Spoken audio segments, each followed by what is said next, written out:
What's going on, guys? It's Jimmy here. Did you know that there is multiple nationwide bans sweeping the nation? That's right. If you didn't know about these, well, take a look because I'm going to let you know about some of them here in this video. Check this out. First up, earlier this month, we actually had incandescent light bulbs banned for sale. That's right. This has actually officially happened by the US government.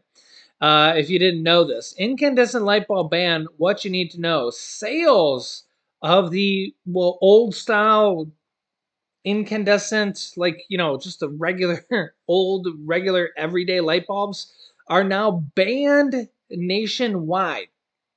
Yeah, lighting designers tell us how to illuminate your household without them. If you didn't know this, this is actually true. It's dark times for the fans of incandescent light bulbs. Starting this month, retailers are no longer allowed to sell old-fashioned globes or regular everyday light bulbs thanks to regulations implemented by the Biden administration. According to new guidelines, general service lamps, aka household light bulbs, must now emit a minimum of 45 lumens per watt. Since incandescent bulbs provide only about a third of that, they're effectively banned in the United States. Patented by Thomas Edison in the 1880s, the incandescent light bulbs provides illumination by warming a tungsten filament until it glows. It's highly inefficient since most of the energy it produces comes from heat, not light. They say that moving to energy efficient LEDs or light emitting diode bulbs will save consumers nearly $3 billion on their electricity bills, according to the Department of Energy.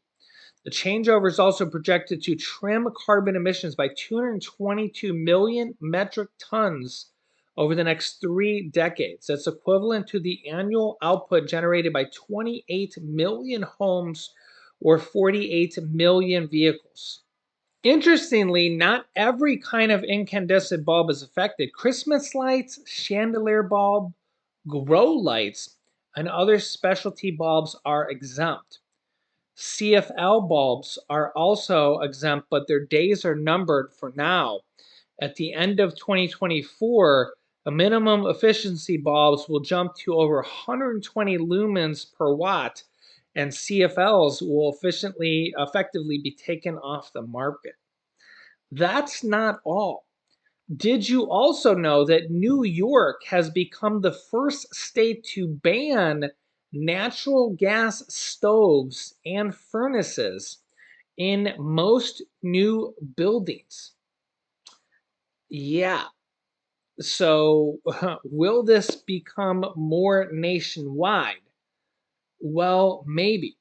For now, New York is the first state in the country to ban natural gas and other fossil fuels in most buildings, a major win for what they say climate advocates, but a move that could spark pushback from fossil fuel interests or conglomerates. Facing mounting pressures from environmental advocates and climate-minded voters, Governor Kathy Hochul and Democratic lawmakers who control the New York Senate and Assembly approved the new $229 billion state budget here previously. The law bans gas-powered stoves, furnaces, and propane heating, effectively encourages the use of climate-friendly appliances such as heat pumps and induction stoves in new residential buildings across the state. It requires all electric heating and cooking in new buildings shorter than 7 stories by 2026 and for taller buildings by 2029. The state's budget doesn't ban gas in all new buildings. There are exceptions for large commercial and industrial buildings like stores, hospitals, laundromats, and restaurants, for instance. But the impact on new residential buildings could be significant. Buildings account for 32% of New York State's planet warming emissions, according to a 2022 report.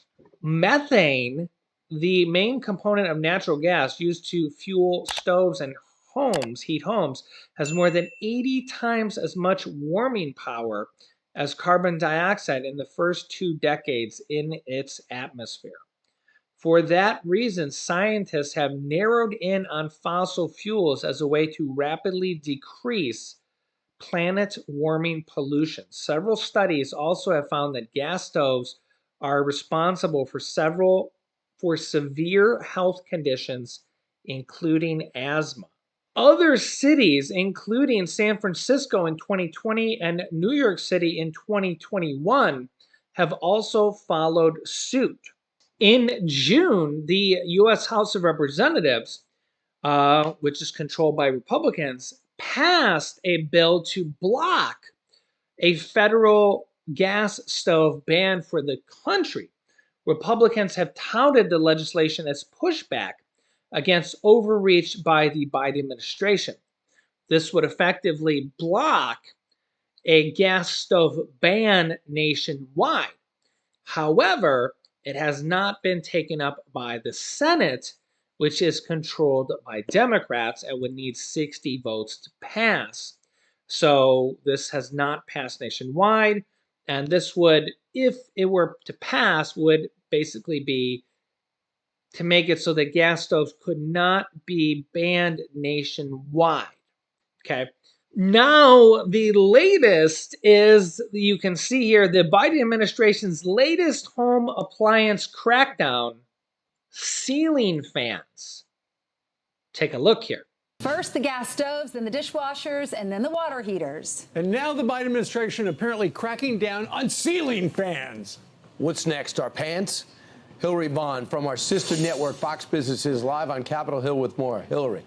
Good morning, Brian, Ainsley, and Steve. Well, it turns out that Biden's cabinet may not be the biggest fan of your ceiling fans. The Department of Energy has a new proposed rule that would make ceiling fans more energy efficient so that they are more climate friendly. The Department of Energy is saying this about their new rule. The proposed standards for ceiling fans are projected to yield significant environmental benefits. DOE maintains that environmental and public health benefits associated with the more efficient use of energy are important to take into account when considering the need for national energy conservation. But you can't blow past the cost new regulations would have on the ceiling fan industry. According to the Department of Energy's own analysis, the new rules would save households about $39 over the lifespan of the new energy efficient fan. But the cost to manufacturers in an increased equipment will cost about $86 million.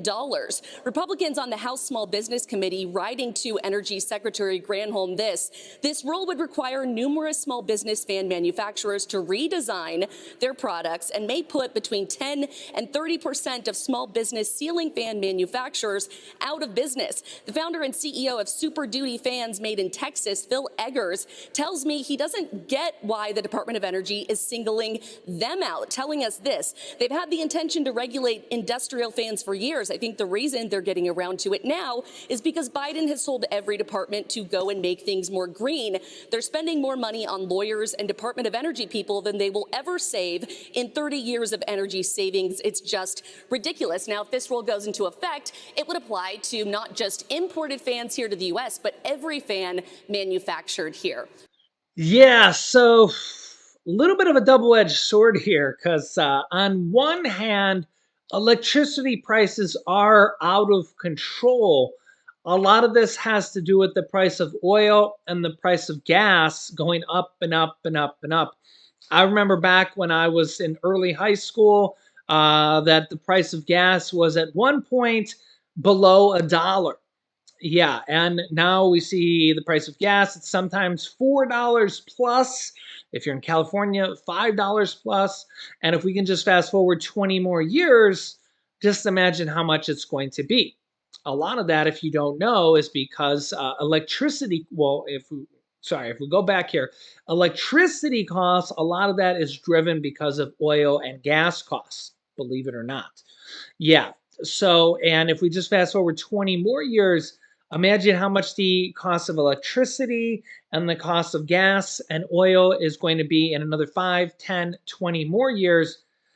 All that stuff is just going to keep going up. So on one hand, and again, we're not just if you heard what they said, it's not just ceiling fans. They're trying to make everything more energy efficient. So yeah, I looked at the sticker on one of my TVs the other day, and it said that it only used like, I don't know, it was like $10 for the whole year of electricity. And I'm thinking, oh, that's not that bad. And that was if you like used it for a certain amount of hours for the whole year for every day or something like that. I was like, oh, that's pretty good. Um, so on one hand, compared to TVs way back in the day, that's those big old boxes that use like who knows, God knows how much electricity. On one hand, to make appliances more energy efficient is good for all of us. But on the other hand, too much government overreach is a little bit concerning. I think we would all agree. So there is a fine line there, in some cases. Let me know your thoughts here in the comments.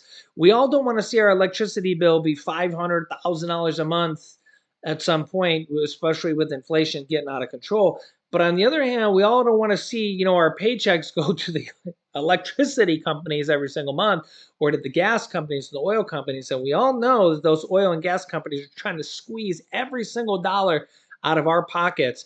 And Russia and Saudi Arabia and OPEC Plus have cut oil production by 3 million barrels per day so that they can actually make oil and gas high as possible.